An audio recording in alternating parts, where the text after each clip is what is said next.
नमस्कार, आपका स्वागत है। देख रहे हैं आप सी न्यूज़ भारत में गौरी वर्मा। खबर मथुरा से है, जहां आज शुक्रवार को जिलाधिकारी मथुरा शैलेंद्र कुमार द्वारा लोकसभा मथुरा क्षेत्र से प्रत्याशियों के नामांकन की समीक्षा की गई।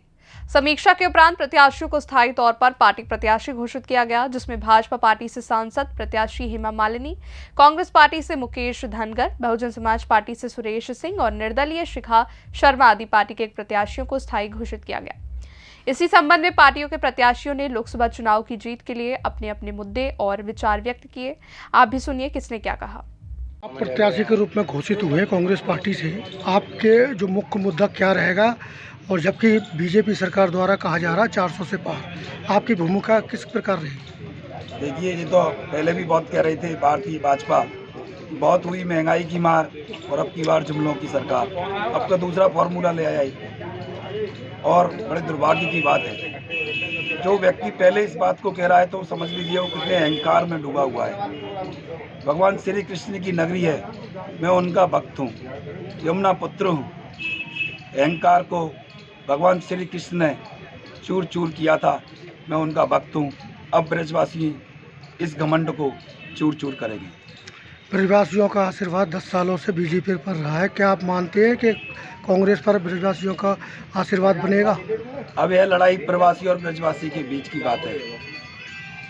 मथुरा की ब्रजवासी बड़े भोले वाले लोग हैं, उनके साथ पिछले 10 साल से उनके साथ छल हुआ है, धोखा हुआ है और उनका बीच का बालक उन्होंने जिन्हें मुझे अपनी गोदी में पाला है, बड़ा किया है, उनके आंगन में बड़ा हुआ हूँ और उन्हीं को मेरी रक्षा करनी है, उन्हीं को मेरा समर्पित है, उन्हीं का आशीर्वाद। आपके मुख्य मुद्दे क्या रहेंगे? मैं नेता नहीं हूँ, मैं गरीब का बेटा हूँ, किसान का बेटा हूँ। मुद्दे बहुत हैं, नेता बड़े बड़े वादे करते हैं।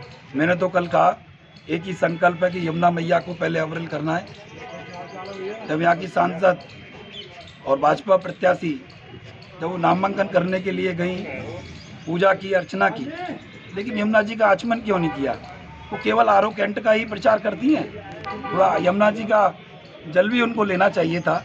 जब वो यमुना मैया को महारानी और पटरानी मानती हैं तो उनको आचमन क्यों नहीं किया? मैं पूछना चाहता हूँ। वो केवल कैंट आरओ का प्रचार करती हैं। मैं यमुना पुत्र हूँ, मैंने यमुना जी का जल लेकर कसम खाकर राज दराज जो कोतवाल हैं उनके चरणों में अपना झोली फैलाकर उनका भक्त हूँ, उन्हीं के आशीर्वाद से यहाँ खड़ा हूँ। आप किस क्षेत्र से हो, कहाँ की रहने वाली हो? वृंदावन। तो आपने जो नामांकन किया उसमें आपके साक्ष्य वगैरह सब बिल्कुल सही पाए गए। आपके किन मुद्दों पर जो चुनाव लड़ रही हैं आप? ब्रजवासियों को लेकर। ब्रजवासियों के तो नहीं लड़े, किन मुद्दों पर लड़ रही हैं? प्रमुख मुद्दे क्या होंगे आपके? यमुना सबसे बड़ा मेरा है, मुद्दा यमुना नदी। मेरा यही रहेगा, यमुना जी को शुद्ध कराना है और ब्रजवासियों की जितनी भी कन्या, उनके सबके गरीब कन्याओं के विवाह कराने, सबको रोजगार दिलवाने, परिक्रमा मार्ग में जितनी भी गंदगी फैली हुई है वो सही से करानी है और बाकी बन जाऊंगी। उसके बाद जो जनता कहेगी वही कार्य करूंगी। आपके सामने जो विपक्ष है बहुत मजबूत है और बड़ा विपक्ष है, उसके सामने आप क्या टिक पाएंगी? देखिए, तूफान कभी कभार आता है, हवा अपना काम कर जाती है। ठीक। नामांकन के लिए जो साक्ष्य आपने दिए वो प्रारूप पूरे हो गए हैं आपके, आप पक्के हो गए। तो आपको किस मुद्दों पर आप चुनाव लड़ रहे हैं? मैं 2 मुद्दों पर चुनाव लड़ूंगा। एक तो बाहरी और स्थानीय, दूसरा मथुरा का विकास, मथुरा की आवाज़।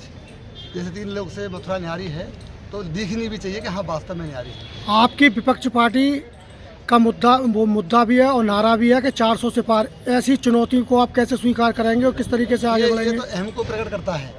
हम लोग अहम वाले नहीं हैं, हम अहम नहीं दिखाना चाहते ना।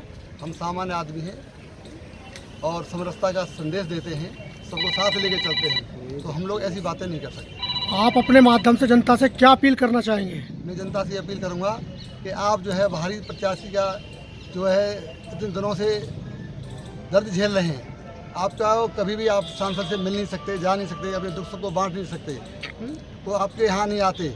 तो इस बार मेरा सबसे निवेदन है कि आप स्थानीय लाइए, अच्छे आदमी को लाइए जो पढ़ा लिखा हो और आपकी समस्याओं का समाधान करे और आपके बीच में हमेशा दुख सुख में साथ ही रहे। यमुना प्रदूषण को लेकर के काफ़ी चर्चाओं में है और ऐसे इस बारे में आप क्या कहेंगे? देखिए, यमुना सफाई का तो अभियान बहुत दिनों से चल रहा है, बहुत लोग वादा कर रहे हैं। हमारी वर्तमान सांसद महोदय ने भी 10 साल पहले वादा किया था, फिर 2019 में भी किया, उमा भारती ने भी किया, लेकिन बिल्कुल भी यमुना में कोई भी सफाई नहीं हुई। बिल्कुल लोग बोलते हैं कि आपने यमुना पूजन करके जो है पर्चा नहीं दाखिल किया है। तो मैंने बताया मैंने गिरिराज जी की पूजा की है, मैं गिरिराज जी को इष्ट मांगता हूँ और मैं राम राम करता हूँ, जय गिरिराज जी करता हूँ। मैं जो है यमुना जी में के तभी पूजन करूँगा जब यमुना जी साफ हो जाएगी। 10 सालों से ब्रजवासियों का आशीर्वाद बीजेपी पर रहा है। जी क्या ऐसे में आप मानते हैं कि ब्रजवासियों का आशीर्वाद आपको मिलेगा? मुझे पूरा विश्वास है कि ब्रजवासियों का अवश्य मिलेगा। नामांकन करने जा रही है, क्या कहेंगी जनता से?